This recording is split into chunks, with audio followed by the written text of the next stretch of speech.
요한복음 15장입니다.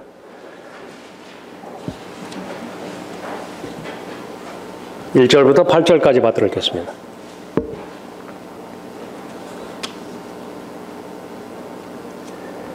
나는 참 포도나무요 나의 아버지는 농부시라. 내 안에서 열매를 맺지 못하는 가지마다 그분께서 제거해 버리시고 열매를 맺는 가지마다 정결케 하시어 더 많은 열매를 맺게 하시느니라. 이제 너희는 내가 너희에게 일러준 말을 통하여 깨끗해졌느니라. 내 안에 거하라. 그러면 나도 너희 안에 거하리라. 가지가 포도나무에 붙어있지 아니하면 스스로 열매를 맺을 수 없듯이 너희도 내 안에 거하지 아니하면 역시 그렇게 되리라. 나는 포도나무요 너희는 그 가지들이라. 그가 내 안에 내가 그 안에 거하면 그 사람은 많은 열매를 맺느니라. 이는 나를 떠나서는 너희가 아무것도 할 수 없기 때문이라. 내 안에 거하지 아니하는 사람은 가지처럼 버려져 말라버리느니라. 그러면 사람들이 그것들을 거두어 불 속에 던질 것이요 그것들은 타버릴 것이라. 너희가 내 안에 거하고 내 말들이 너희 안에 거하면 너희가 원하는 것은 무엇이나 구하라. 그러면 너희에게 이루어지리라. 너희가 많은 열매를 맺는 이 일로 내 아버지께서 영화롭게 되실 것이요 너희는 내 제자들이 되리라. 기도하겠습니다.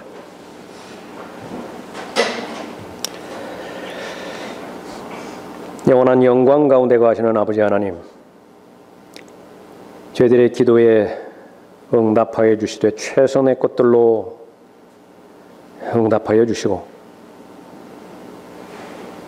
어려운 일에 있어서나 평이한 일에 있어서나 또 하나님께서는 하나님의 자녀들이 열매 맺는 그 일들에 관심이 있으셔서 하나님께서 원하시는 아름다운 결실의 열매들로 충만해질 수 있도록 성도들의 삶을 복주심을 감사드립니다. 영과 진리로 주님 앞에 경배드리는 이 시간에 이제 하나님의 말씀을 준비된 마음으로 들을 수 있는 귀를 통해서 듣고 순종하고자 합니다. 성령 하나님께서 강하게 임재해 주셔서 각 사람의 마음의 상태와 그 형편들을 잘 알고 계시오니 가장 적합한 말씀으로 말씀해 주시고 잘 뿌리 내릴 수 있도록 역사해 주셔서 하나님의 말씀의 씨가 아름다운 결실의 열매 거둘 수 있도록 인도해 주시길 원합니다. 그 결과 더욱더 믿음의 창시자의 완성자이신 예수 그리스도만을 바라보게 해주시고 다시 오실 예수 그리스도의 그 아름답고 위대한 약속을 자신의 소망 가운데 더 견고히 붙들 수 있도록 인도하여 주셔서 자신의 삶이 오른편이나 왼편으로 치우치지 않도록 선하게 인도해 주시길 원합니다. 삶의 형편들을 주님께서 잘 알고 계십니다. 삶의 문제들 해결해 주실 뿐만 아니라 삶의 모든 필요도 하나님께서 이 시간을 통해서 공급해 주시길 원합니다. 마귀가 어떤 형태로든지 공격하지 못하도록 보호해 주시길 원하오며 저를 주님명으로 충만하게 채워주십시오. 주 예수 그리스도 이름으로 기도드렸습니다. 아멘. 오늘 설교의 제목은 참된 제자의 자격 성숙입니다.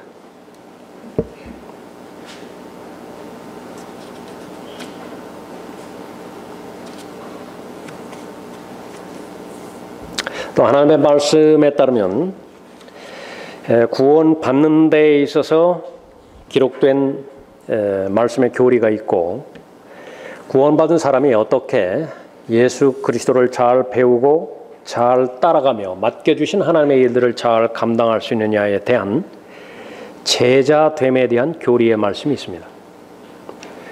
예수님 당시에 바로 12 사도들이 부름을 받았던 그 당시에는 이 구원에 대한 교리와 제자됨에 대한 교리가 뚜렷하게 구분함 없이 그대로 일치되었음을 볼 수 있습니다. 구원받았다고 한다면 당연히 진리의 지식에 이르는 것이고 거듭났다고 한다면 당연히 하나님의 자녀로서 그리스도의 충만하심에 장성한 분량에까지 다다르는 것이에요. 쉼 없이, 주저함 없이, 연기함 없이. 그러나 성경적 교리는 분명하게 그 부분을 나누고 있습니다. 마귀는 이 부분들을 잘 알기 때문에 이 세상에서 가장 쉬운 것 가운데 하나가 구원받는 것임에도 불구하고 구원을 가장 어렵게 만들어 버렸어요.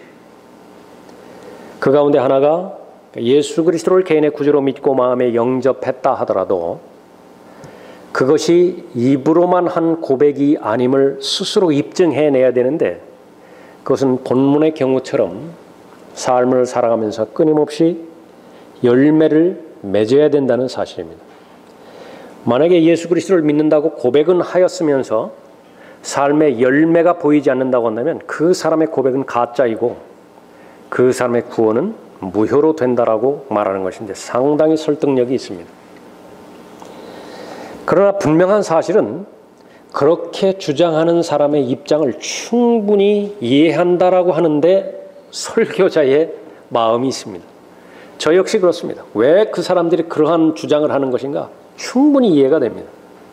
왜냐하면 그 사람들의 주장대로 가짜로 고백하는 고백이 너무나 많기 때문에 그래요. 그 사람은 자신이 구원받았는지 구원받지 못했는지 알지 못하며 살아갈 수도 있고요. 구원받지 못했음에도 불구하고 구원받은 것으로 오인하며 일생을 살아갈 수도 있습니다.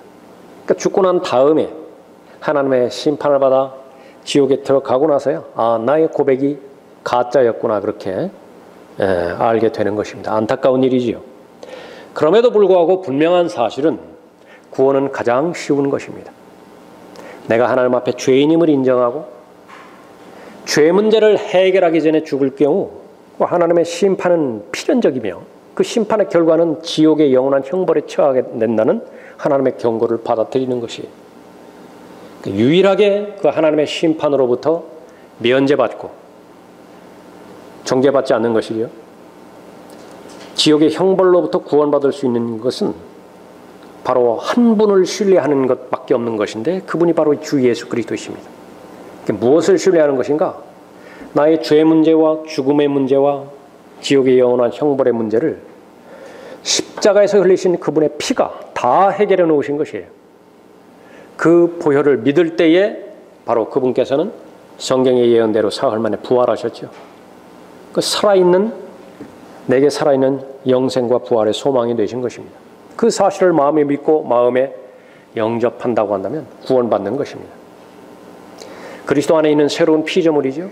그 피조물에게는 새로운 본성이 주어지는데 그것은 예수 그리스도를 사랑하고자 하는 본성입니다.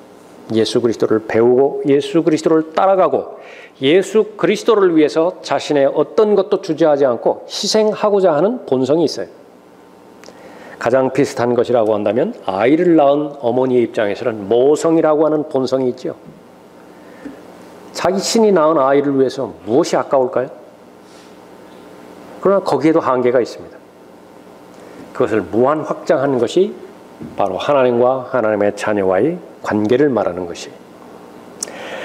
구원받는 교리가 있고 구원받은 사람이 제자가 되어서 예수 그리스도와 동행하기 위해서 따르는 교리가 있습니다. 그러니까 본문은 구원에 대한 교리가 아니에요. 따라서 가지가 잘려서 버림받고 사람들이 그것을 주워다가 불에 태운다라고 하는 것은 구원을 잃어버린다라고 하는 교리가 결코 아닙니다. 이것은 마치 누가복음 9장 23절에서 예수 그리스도를 따르는데 조건을 예수님께서 친히 제시하시죠. 나를 따라오려면 어떻게 해야 된다고요? 그러니까 자기를 부인해야 돼요. 그러나 구원받기 위해서 자기를 부인하는 것을 요구하지는 않습니다. 그 다음에 매일마다 날마다 자기 십자가를 져야 돼요. 그러나 구원받기 위해서 매일마다 자기 십자가를 져야 될 것을 요구하지는 않습니다. 예수 그리스도를 따라야 되죠. 그것이 바로 구원에 대한 교리와 제자로서의 부르심에 대한 교리가 다른 것입니다. 그러나 다시 원점으로 우리가 돌아갑니다. 진정으로 거듭났다고 한다면 그 사람은 그리스도 안에 있는 새로운 성품을 외부로부터 하나님으로부터 받은 사람이기 때문에 성경에서 말씀하시는 것을 거부할 이유가 없어요. 그것은 모두가 다 좋은 것들이고 그것은 모두가 다 최성의 것들로서 가장 좋은 것들이기 때문에 그렇죠. 우리의 시작은 예수 그리스도를 신뢰함으로 인해서 그리스도의 삶이 시작되었습니다. 그 예수 그리스도를 거부할 이유가 없죠.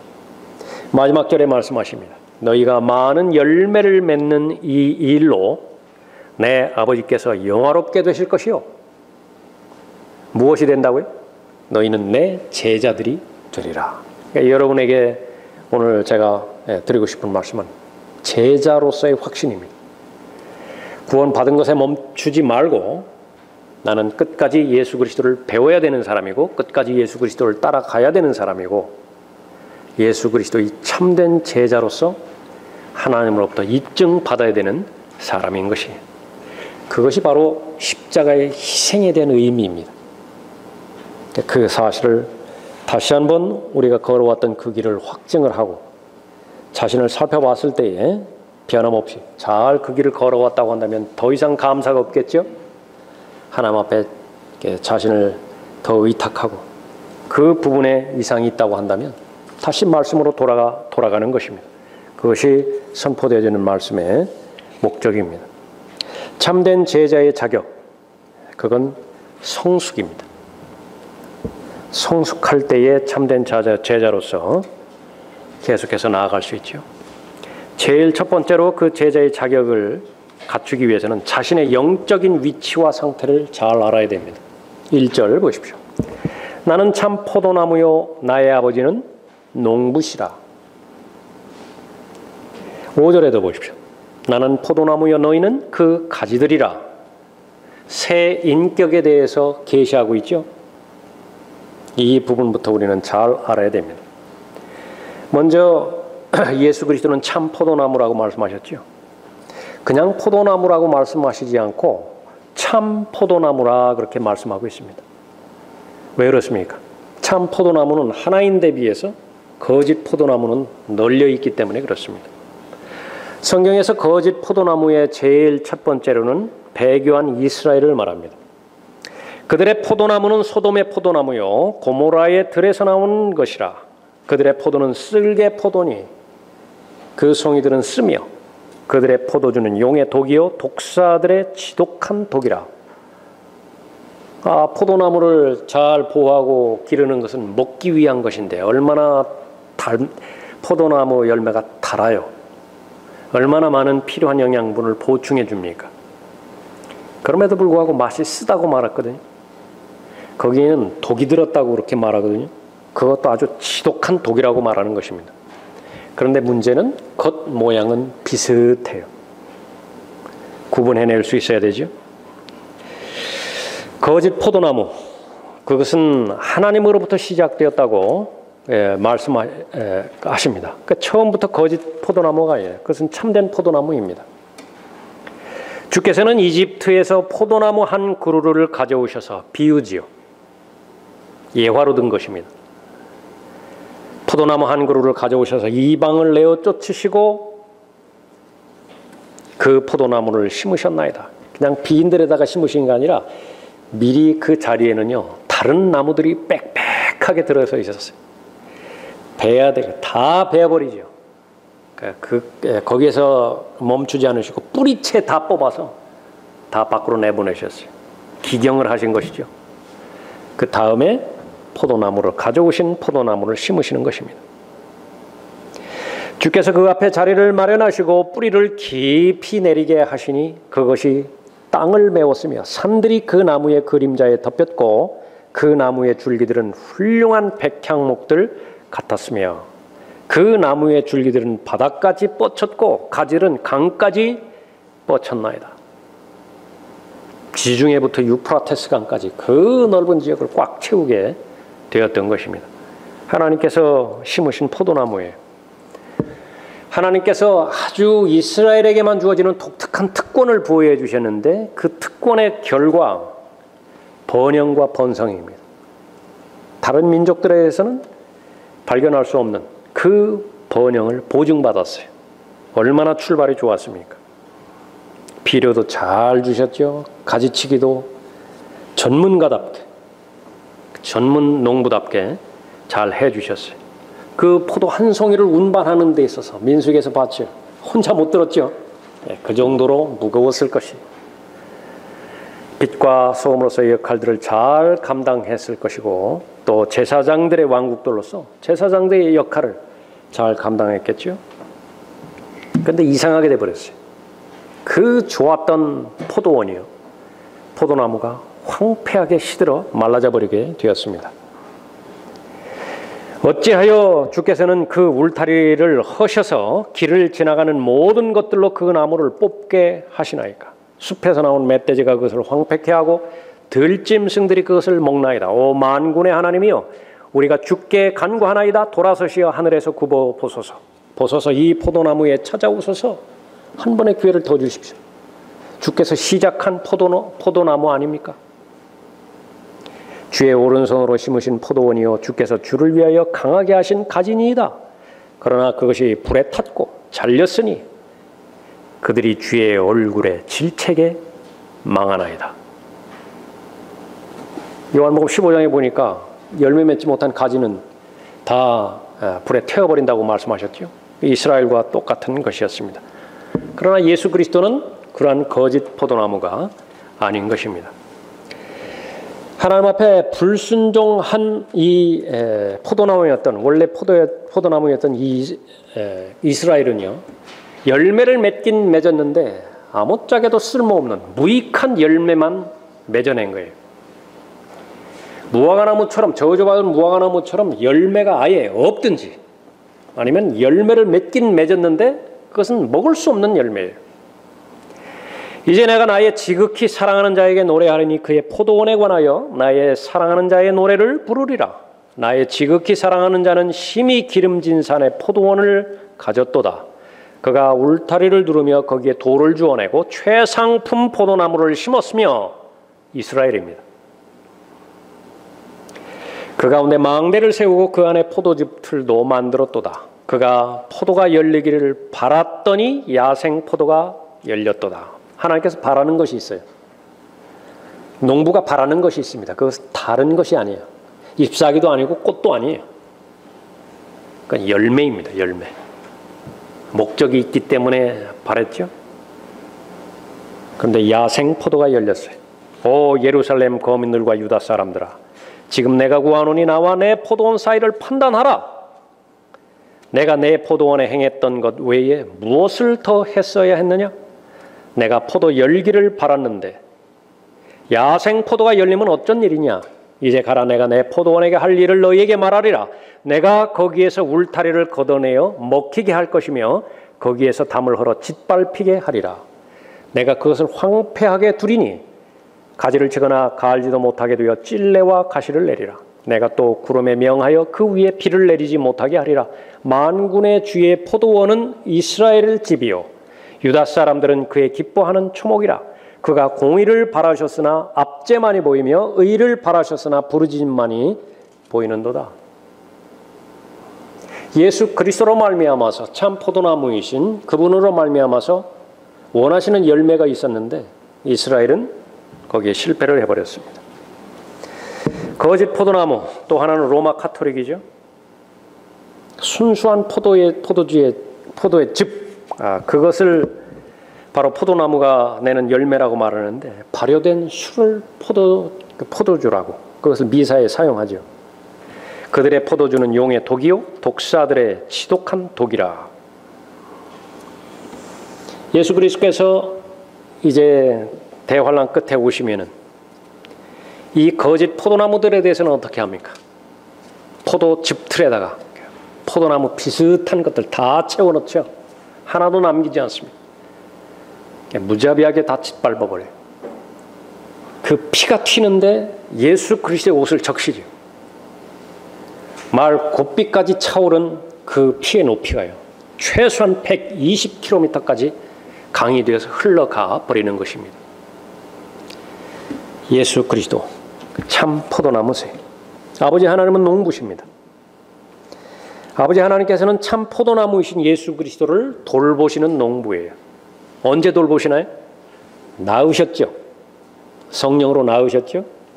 어린 아이로부터 시작해서 공생의 3년 반의 생애를 이 지상에서 보내십니다. 그 기간 동안 아버지 하나님께서는 아들 하나님을 돌보시는 것입니다. 이 땅에 육신을 입고 오셨죠. 아버지의 돌보심이 절대적으로 필요한 것입니다. 끊임없이 하나님의 말씀에 자신을 의탁하시죠. 끊임없이 아버지 하나님 앞에 기도로 간구를 요청하지요.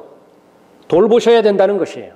그 기도에 외면하지 않으시고 어떤 상황과 여건에서든지 돌보시는 것입니다.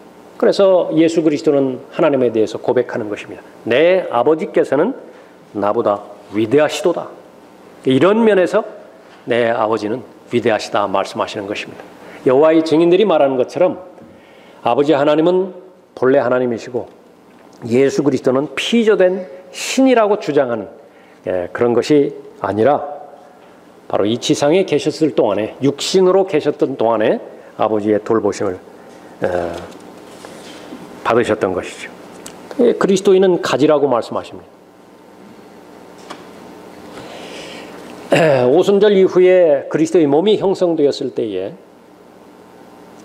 그리스도인과 예수 그리스도의 관계는 포도나무와 가지와의 관계가 절대로 아니에요.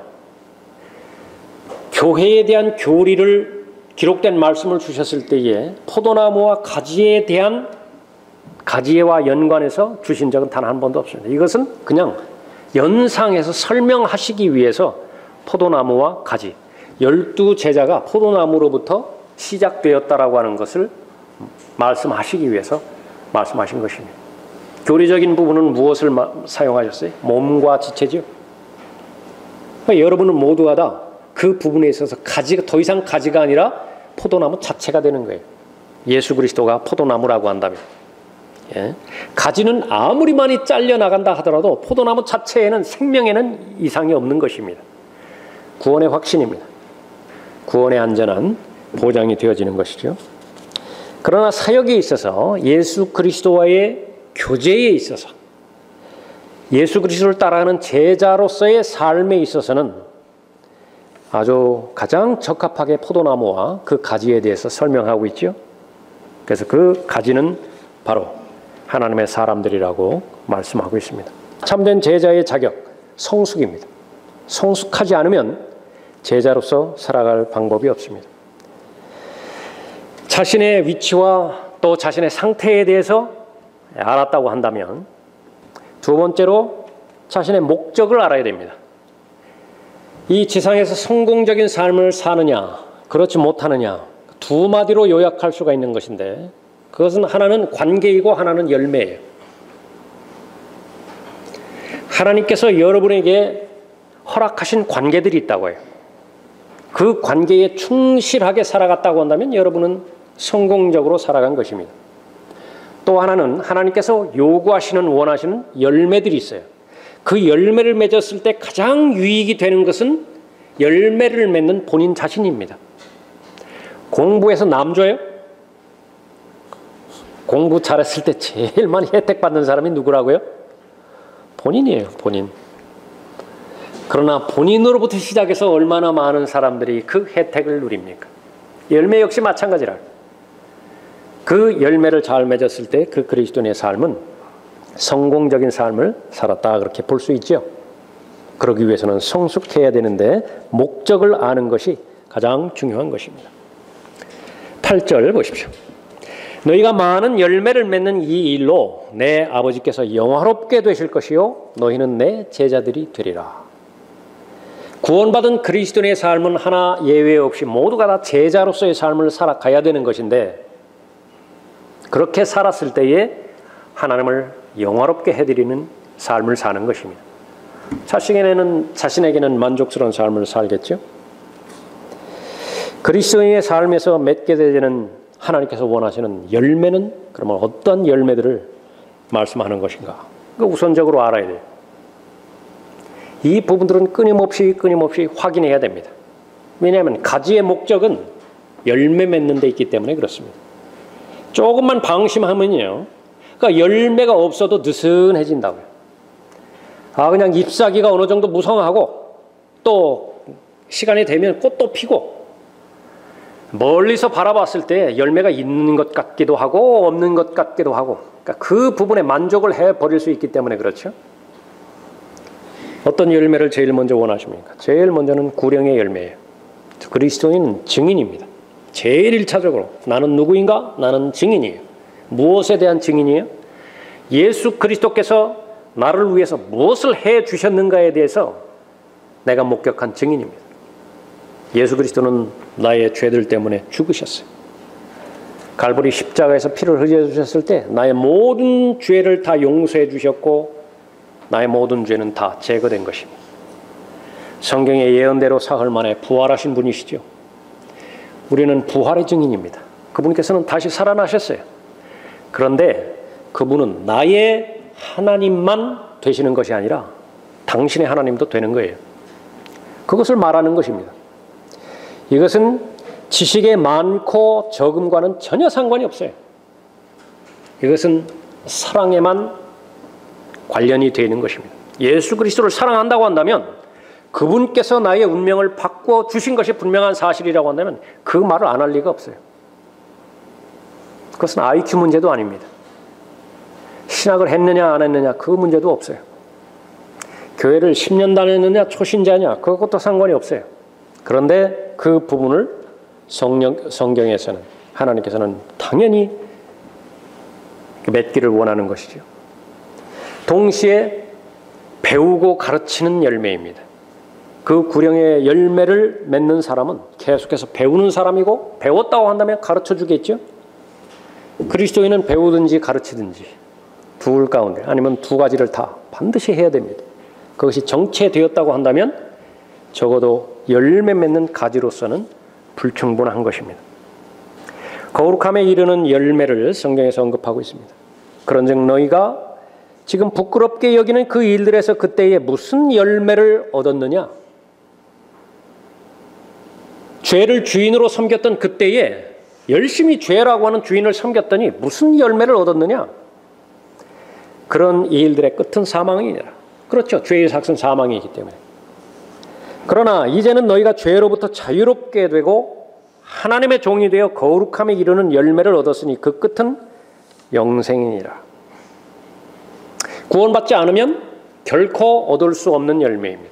그렇기 때문에 구원받은 다음에 예수 그리스도를 섬길 때에만이 얻는 열매들이에요.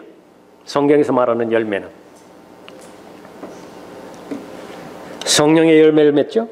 갈라디아서 5장 22절 23절에서. 그것은 그리스도인의 인격을 말하는 열매입니다. 주고자 하는 마음, 그것은 괜히 생긴 것이 아닙니다. 다른 사람에게 막 주고 싶죠. 그것은 여러분이 성령의 사람이라고 하는 것을 스스로 입증하는 것입니다. 내가 선물을 구하고자 함이 아니라 너희의 회개에 풍성한 열매를 구하고자 함이니라. 감사와 찬양 있는 삶, 입술의 열매를 히브리서 13장 15절 16절에서 말씀하고 있는 것인데 여러분이 참된 경배자로서 늘 발견되고 있잖아요. 그것도 우연이 아니에요. 그냥 결심한다고 되는 일도 아닙니다. 포도나무에 잘 붙어있는 결과, 예수 그리스도를 온전히 잘 섬기고자 한 결과 하나님께 주시는 입술의 열매인 것이죠. 선한 일들의 열매입니다. 그 외에 무수히 많은 그리스도인의 믿음은, 그리스도인의 실행은 모두가 다 열매로 연결되어지죠.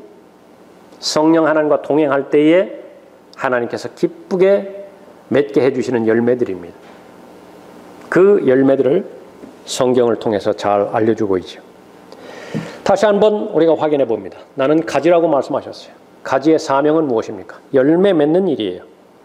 열매 맺으면 그 결과는 어떻습니까? 하나님을 영화롭게 해드려요. 하나님께 영광을 돌려드립니다.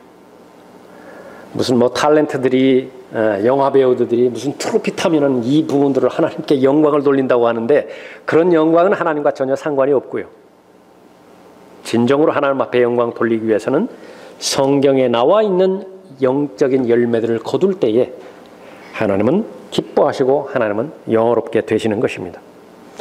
하나님과 동행, 하나님을 섬김, 또 하나님을 위한 희생, 이 모든 부분에 있어서는 기쁨과 행복이 있어야 돼요. 기쁨과 행복이 있어야 됩니다. 로마서 14장 17절에서 분명하게 말씀하시죠. 하나님의 나라의 본질, 먹고 마시는 것이 아니라 다만 성령 안에 있는 의와 화평과 기쁨이에요. 의와 화평과 기쁨, 다시 말하면 영적인 결실의 열매로 대표되어지는 그것들이 있어야 예수 그리스도를 온전히 섬길 수 있다고 언급하고 있습니다. 그 섬긴 결과 하나님께서는 하게 되시죠. 강조하고 강조해도 지나치지 않은 것은 나는 누구인가? 나의 영적인 위치와 나의 영적인 상태는 어떠한 것인가? 하나님의 말씀을 통해서 잘 깨달아 아는 것이죠. 열매가 풍성할 때에 하나님께서는 영화롭게 되시지만 열매가 없을 때는 어떻게 되는 거예요? 열매가 발견이 되지 않아요. 그럴 때에는 모두가 다 고통스럽습니다. 그러나 이런 것들이 결여되어 있는 자는 눈 멀고 멀리 볼 수 없으며 자신이 옛 죄들에서 깨끗하게 된 것을 잊은 것이라. 예수 그리스도로 말미암아서 내 안에 계신 예수 그리스도로 말미암아서 얻게 되어지는 열매들, 그것이 풍성해지면 그보다 더 좋은 삶이 없겠지만은 그러한 열매를 맺지 못하면 이런 것들이 너희 안에 있어 풍성해지면 그것들이 너희로 우리 주 예수 그리스도에 대한 지식에 관한 한 게으르거나 열매 없는 자가 되지 않게 할 것이라. 열매 없는 자가 되면 제일 먼저 게으른 삶을 살 수밖에 없다고 성경은 경고하고 있습니다. 열매가 무엇이라고요? 인격적 성숙입니다. 성숙하지 못하다면 어떠한 영향력도 없어요. 하나님의 은혜가 그 사람을 더 이상 인도하지 못한다라고 하는 말인데 한가하게 됩니다. 시간이 너무나 많이 남아요. 그래서 인생 구원받은 이후의 삶이요, 하나님의 말씀과 기도에 전념해도 모자랄 판에 끊임없이 지혜의 보고인 하나님의 말씀을 듣고 묵상하고 연구하고 공부하고 가르치고 적용하고 그렇게 해도 모자랄 판이에요. 시간이 남아돌아요. 남아돌니까 어떻게 돼요? 거의 무관심한 일들에 손을 대기 시작합니다. 더 나아가서는 손을 대서는 안 되는 일들에 마음을 쏟아부어요. 게으름입니다. 지루하죠. 권태로운 생활이 되는 것입니다. 목표를 잃어버린 삶이 되어버려요. 동물은 상관이 없습니다. 목표 자체가 없기 때문에 생존에만 집중하면 돼요. 그래서 사람은 동물이 아니에요. 짐승이 아니에요. 하나님의 형상으로 창조된 피조물입니다. 목적이 있죠. 한가하고 게으른 사람, 마귀가 역사하기 가장 좋은 사람이에요. 마귀는 그 사람이 그리스도인이라고 한다면 그리스도인이 한가하게 되지는 마음 속에서 역사하는 것입니다. 마귀가 일하기 좋은 일의 환경, 그 조건을 잘 마련해요. 생각 하나만 주면 즉시 실행을 해버립니다. 그 준 생각 가지고 씨름할 겨를도 없어요. 마귀가 생각 하나 던져주면 그냥 탐닉해버리죠. 열매 없는 삶을 살게 되어진 결과 눈이 멀게 돼버립니다. 성경에서 영적 분별력에 대해서 얼마나 많이 강조하고 있습니까? 성숙한 사람은 볼 수 있다라고 하는 사람인데요. 무엇이 사기고 무엇이 진실인 것인지 그것을 구분해낼 수 있는 사람이 어른 아니에요. 한계가 있기 때문에 속을 수 있어요. 그것도 한두 번이죠. 한두 번 속으면 충분하잖아요. 근데 같은 것 가지고서 계속 반복해서 속으면 어떻게 되는 것이에요? 본인은 본인대로 어렵고 가정은 어떻게 됩니까? 얼마나 힘들어져요. 그러나 그것이 영적인 영역에 있어서 눈 멀고 멀리 볼 수 없다고 한다면 그것은 바로 성공적인 삶이라고 절대로 볼 수가 없는 것입니다. 생명이 있죠. 생명. 공군사관학교나 육군사관학교 생명이면 못 가죠. 전투 능력이 없기 때문에 그래요. 자아 식별 능력이 없기 때문에 그렇죠. 문맹이면 어떻습니까? 문맹. 글을 몰라요. 맛을 느끼지 못하는 사람도 있어요. 어떤 아이가 양파를 계속 먹는데 그 양파 맛을 나중에 알아봤더니 느끼지 못한다는 그 결과가 얻었다는 거예요. 하나님의 말씀이 생생하게 깊이 있게 깨달아졌을 때 주의 인자하심을 맛볼 수 있는 것인데 이것은 성숙한 사람만 느끼는 맛이에요. 어린아이는 된장 맛을 잘 느끼지 못해요. 김치찌개 맛을 잘 느끼지 못합니다. 그러나 콜라 한 컵만 주면은 그냥 달라들죠. 햄버거면은 모든 것을 다 내놓죠. 말씀은 말씀대로 있고 생활은 생활대로 있고 충돌이 일어나지 않을 리가 없죠. 조화를 이루지 못해요. 일관성이 없어요. 하나님의 말씀에 순종할 때에만이 결실의 열매를 맺을 수 있는 것인데 동의가 되어야 하나님의 말씀에 순종을 하죠. 하나님을 존중하고 하나님을 신뢰하는 마음이 형성이 되어야 자기를 부인할 거 아니겠어요. 자기보다 하나님의 판단이 더 옳다고 판단이 될 때에 자기 생각을 꺾지요. 그러나 자기 의는 그것을 놔두지 않습니다. 그렇게 방치한 결과 여전히 죄를 섬겨요. 과거의 죄에 눌리는 삶을 계속해서 살게 되는 것입니다. 주님께서 자신의 죄를 깨끗하게 해주셨다는 사실임에도 불구하고 기억하지 못해요. 다시 징창에 뒹구는 것입니다. 다시 토한 것에 되돌아가는 것이지요. 끊임없이 악순환이 재발돼요. 영적 악순환이 계속해서 일어나는 것입니다. 관계와 열매가 그 사람의 삶을 결정한다고 했는데 그 관계 가운데서는 끊임없이 충돌해요. 그 사람과 충돌하지 않는 사람이 없어요. 삶의 충돌이 일어나니까 본인은 본인대로 죄책감에 시달리게 되는 것입니다. 나는 왜 이럴까? 능력이 없는 담대하지 못한 그리스도인의 삶을 살게 되죠. 위축될 수밖에 없습니다. 그 가운데서 자기 보호 본능이 있죠. 그러니까 자꾸 엉뚱한 거 가져와서 자기를 설명하고 자기를 입증하려고 하는 것입니다. 육신적인 요소들 가져오고 세상적인 요소들 가져와서 자기를 꾸미는 거예요. 그것이 지나치면은 위선자인 서기관들과 바리새인들아 그 소리를 듣게 되어 있습니다. 늘 기준 두 개 가지고 있어요. 자기를 판단하는 기준 하나, 다른 사람들을 판단하는 기준 하나. 얼마나 힘들겠습니까? 하나의 삶을 꾸려가기에도 버거운 판에 이중의 삶을 살게 되어지는 것이 누가 그렇다고요? 성숙하지 못한 그리스도인이 바로 그러한 삶을 살게 되는 것입니다. 결론적으로 그 사람은 어떤 삶을 살게 되는 것입니다. 구원만 받고 끝나요. 구원 받았다면 말입니다. 그러나 계속해서 하나님께서 원하시는 성숙한 열매를 맺으며 살아갈 때에 하나님께서 원하시는 신실한 삶을 입증해내겠죠. 신실하고 착한 종이라고 하나님께서 인정하시는 것입니다. 아무리 어려운 역경과 삶의 위기가 닥쳐온다 하더라도요. 하나님의 섭리를 아는 성숙한 사람이기 때문에 그것을 기회로 삼을 수 있는 사람이에요. 하나님께서 하나님의 자녀를 성숙시키기 위해서 반드시 마귀를 조련사로 삼으시죠. 마귀가 없이는 여러분은 성숙이 불가능하다는 사실을 성경을 통해서 아셔야 되죠. 나의 형제들아 너희가 여러 가지 시험에 빠질 때면 그것을 모두 기쁨으로 여기라. 이는 너희 믿음의 시련이 인내를 만들어내는 줄을 너희가 알미라. 그러나 인내를 온전히 이루라. 이는 너희가 온전하고 잘 갖추어져 아무것도 부족함이 없게 하려 함이라. 얼마나 부러운 사람이에요? 그 사람의 인격에 흠이 없어요. 그 사람의 재산에 부족한 부분이 없어요. 어떤 일을 실행하는 데 있어서 필요한 도구가 더 이상 없어요. 그것도 가장 최상의 도구들을 자기가 다 가지고 있다.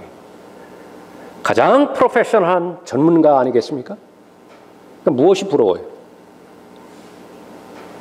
그것을 이루게 하는 것이 하나님의 종 마귀, 사탄을 붙여놓는 것이에요. 그랬을 때 그 사람은 성숙한 사람이기 때문에 기도하는 법을 알죠. 기도해서 지혜를 얻게 되어지죠. 그러면 그 아무리 죽음의 골짜기를 지나간다 하더라도 그것이 바로 더 높은 정상을 향해서 나아가는 디딤돌이 되게 하는 것입니다. 적이 나를 완성한다라고 하는 말이 있습니다. 들어보셨죠? 나를 완성하는 제일 마지막 단계는 적이에요. 나의 동료들, 나의 친구들, 나의 흠과 점은 덮어주기 바빠요. 안 그렇습니까? 칭찬하기 바쁘다고요. 성장에는 한계가 있습니다. 그러나 나를 대적하는 사람들, 나에 대해서 달가오지 않는 사람들은요, 반드시 비판과 비평을 하게 되어 있어요. 그러나 거기에는 일부분 사실이 있는 거예요. 그 사실이 나를 완성하게 만드는 것이에요. 고생은 고생으로 끝날 수도 있고요. 고생은 성숙으로 향하는 디딤돌이 될 수도 있습니다. 나의 상태에 달렸어요. 내가 지금 계속해서 성숙을 향해서 나아가고 있는 자세인 것인가? 그러면 모든 것이 다 유익한 부분이 되지만은요. 그러나 그렇지 못하다고 한다면 모두가 다 삶을 쓰러뜨리는, 방치하는, 망가뜨리는 그런 요인으로 작용하게 되는 것입니다. 열매 맺지 못하는 가지에 대해서 하나님께서는 징계하신다고 말씀하십니다. 본문 2절에 보십시오. 내 안에서 열매를 맺지 못하는 가지마다 그분께서 제거해버리시고 열매를 맺는 가지마다 정결케 하시어 더 많은 열매를 맺게 하시느니라. 열매를 맺지 못하는 가지마다 제거해버리는 대상이든지 열매를 맺는 열매마다 정결케 하셔서 더 많은 열매를 맺게 하시든지 하나님의 사랑에는 변함이 없어요. 그 사실을 절대로 의심해서는 안 됩니다. 열매를 맺지 못하게 만드는 요인은 무엇 때문에 열매를 맺지 못하게 만들죠? 죄입니다. 죄. 죄는 두 가지로 나눠질 수 있어요. 그것은 법에 나와 있는 죄예요. 하나님의 말씀에 나와 있는 죄라고요.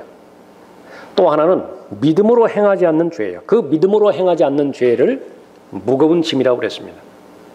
쉽게 애워싸는 죄가 있고 나를 무겁게 하는 죄가 있어요. 역시 죄예요. 언제 징계를 하나님께서 내리시는 것인가? 한두 번 경고하셨다고요. 권면하셨다고요. 그런데 그것을 한 귀로 듣고 한 귀로 흘러버렸습니다. 한 귀로 듣고 한 귀로 흘려버리는 한 어떤 죄에 대해서도 승리할 수 없어요. 죄는 목숨 내걸고 나한테 달려드는 것인데 적어도 그 죄에 대해서 내가 싸워 승리하기 위해서는 내 한 팔은 내줄 것을 각오를 해야 돼요. 일본 무사들이 둘 싸우는 데 있어서 상대방 무사를 죽이는 데 있어서 나는 멀쩡했다. 그런 것이 현실적으로 없어요. 나는 어디엔가 피를 봐야 된다고요. 성경에서도 똑같은 그 영역을 말씀하고 있습니다. 죄에 저항해서 싸우는데 피 흘리기까지는 맞서 싸우지 않았어요. 하나님께서 징계하시는 거예요. 너희가 죄와 맞서서 싸우되 아직 피 흘리기까지는 대항하지 않았으며, 피 흘리기까지는 대항하지 않은 죄에 대해서는 내가 질 수밖에 없죠. 죄가 나에 대해서 승리했다고 한다면요, 자기 자신이 질 때까지 나를 포기하지 않아요. 그것이 죄의 속성입니다. 그때에 하나님께서 징계하시죠. 징계받을 때의 자세 두 가지를 말씀하십니다. 하나는 경시하지 말라는 거예요. 재수 없어서 이 일이 일어났다 그렇게 말하지 말라는 것입니다.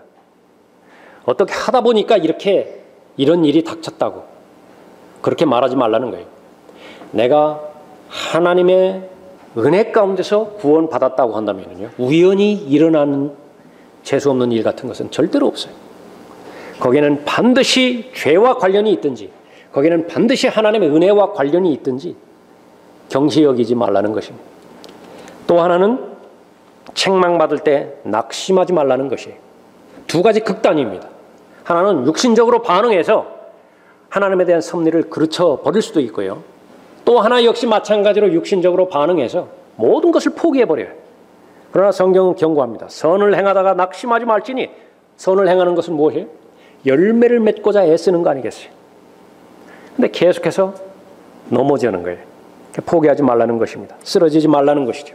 쓰러지지 아니하면 때가 되어 거두리라. 징계받을 때에 역시 하나님의 사랑은 변함이 없다라고 하는 믿음을 가지고 가장 겸손한 자세로 징계를 견뎌내라고 성경은 경고하고 있습니다. 하나님께서는 우리의 유익을 위하시고 또 우리로 그분의 거룩하심의 참여자들이 되도록 하시느니라. 유익 때문에 징계하신다고 말씀하셔요. 그 결과는 무엇입니까? 징계가 당시에는 즐겁지 않고 슬픈 것 같으나 후에 그로 인하여 훈련된 자들에게는, 훈련된 자들, 다른 말로 하면 제자들이에요. 제자들은 끊임없이 훈련을 거듭거듭 반복하는 사람들입니다. 훈련된 자들에게는 화평한 의의 열매를 맺느니라. 여러분의 삶 가운데서 열매 맺는 것이 중단이 되어버렸어요? 열매 맺기를 그쳐버렸습니까? 그런데 그 기간이 어느 정도 됐어요? 거침없이 하나님께서는 징계로 들어가는 것이에요. 징계받지 않는다. 열매를 얻지 못한데도 징계받지 않는다. 성경은 분명하게 이야기하여 자신이 구원받았는지 다시 그 원점으로 돌아가라고 해요. 왜요? 잘못했는데 죄와 맞서 싸우는 것을 포기해버렸는데 징계가 없다고 한다면 그 사람은 사생아 외에는 아무것도 아니에요. 사생아 아니면 아무것도 아니에요. 그러나 아들이라고 한다면 반드시 징계하신다. 여러분이 열매를 잘 맺습니까? 하나님께서는 포기하지 않으세요. 만족하지 않으십니다. 30배 맺는 것에 의해서 만족하지 않으세요.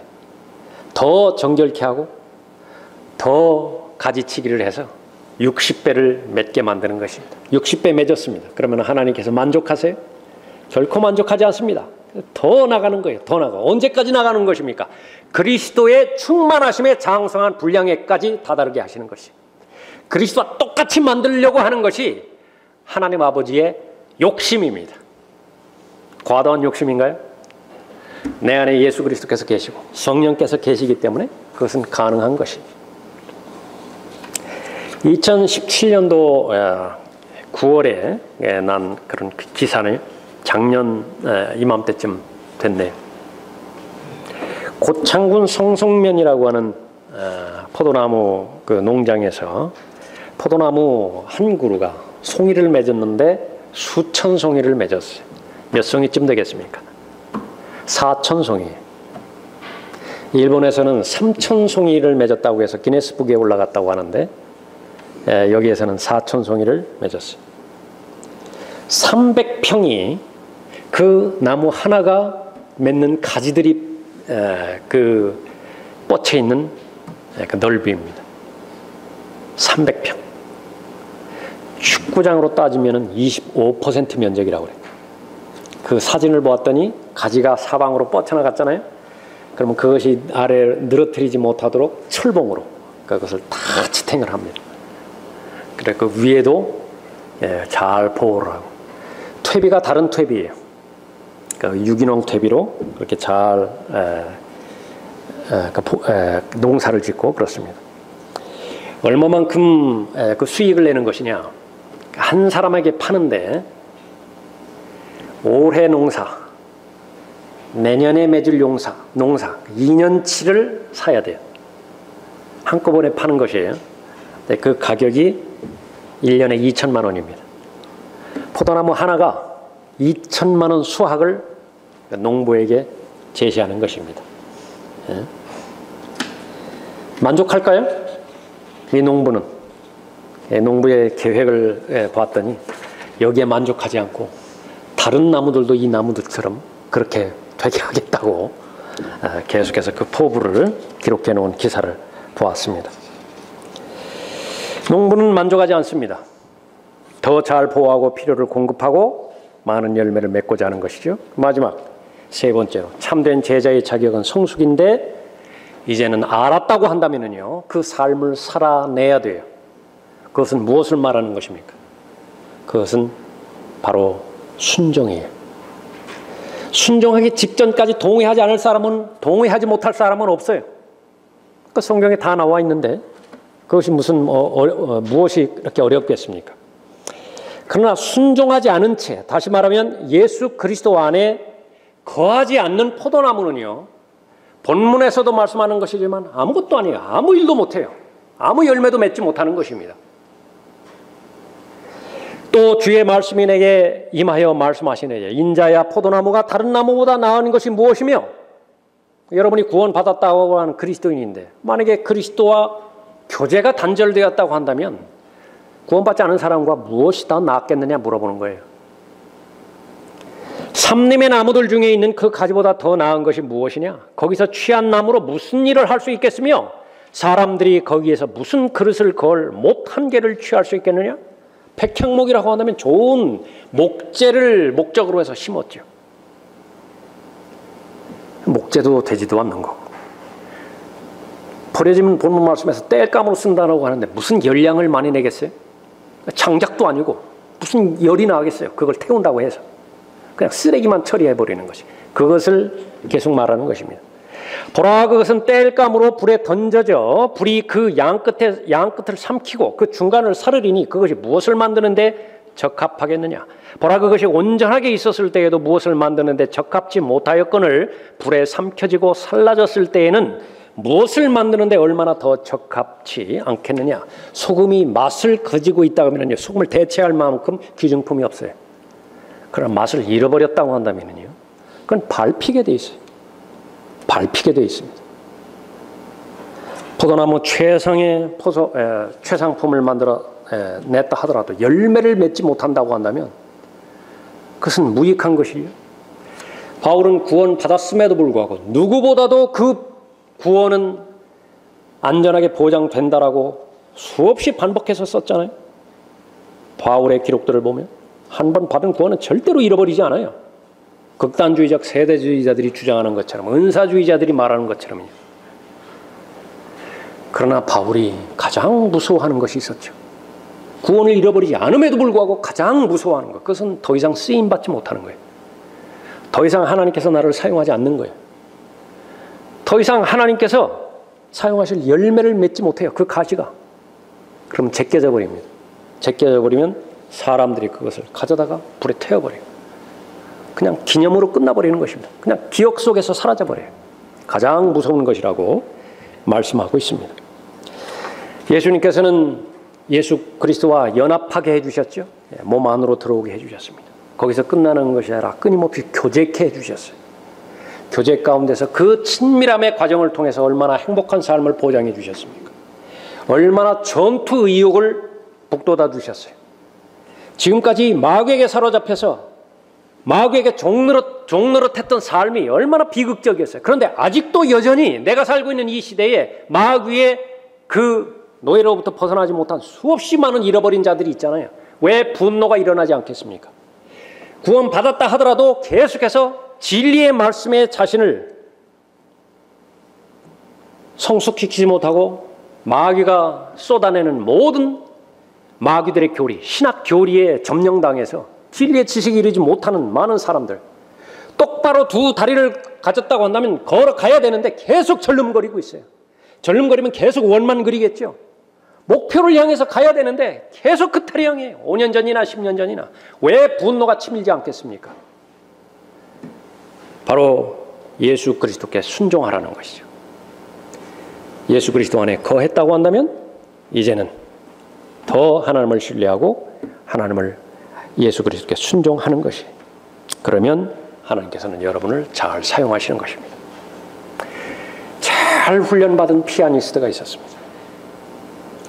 마음속에 악상이 떠오르겠죠.